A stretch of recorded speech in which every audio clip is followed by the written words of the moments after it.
Lihitin pala to ng stator.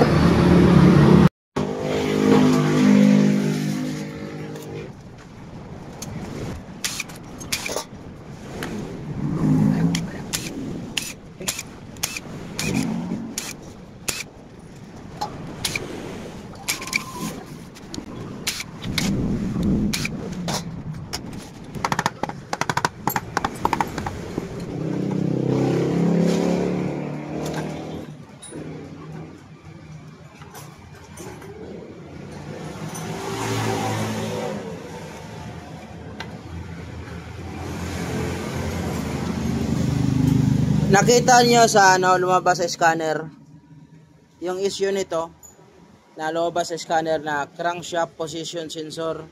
Yung crankshaft position sensor lumabas sa scanner, hindi yan basta-basta lalabas kung walang problema. So ang issue nitong bumili, tumitirik-tirik to, tapos walang charging. Kaya nagdala yung battery nung bumili kami, pinabitan. So nakita yung problema. Ito, sunog.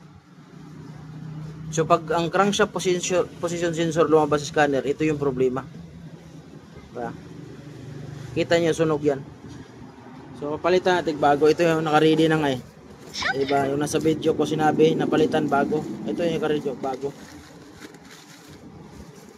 Ito yung bago. Para ang move yung problema.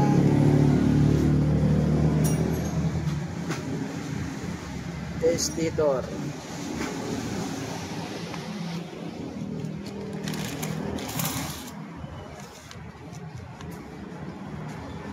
So yun lang yung tutorial natin mga boss, na kita nyo naman paano siya ikabit, paano siya baklasin.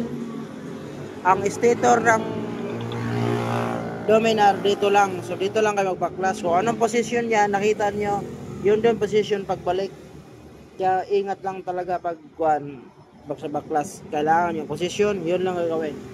Okay, kasi ba yung stator nito, so lumabas crankshaft position sensor. So yun yung problema.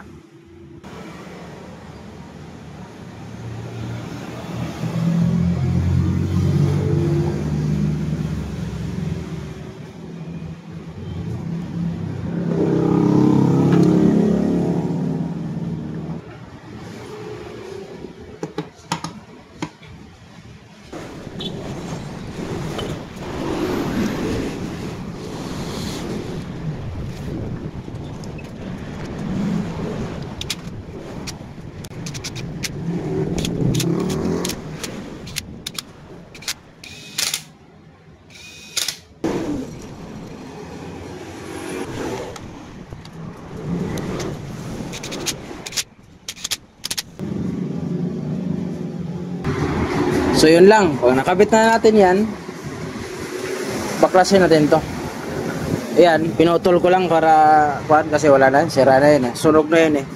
So ngayon, ang pagproseso niya, pagbalik, so kailangan yung tangke, tanggalin mo yung tangke, dadaan mo sa ilalim, papunta dito.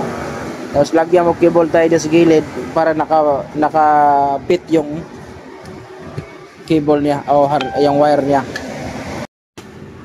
Tapos nandito sa ilalim daan.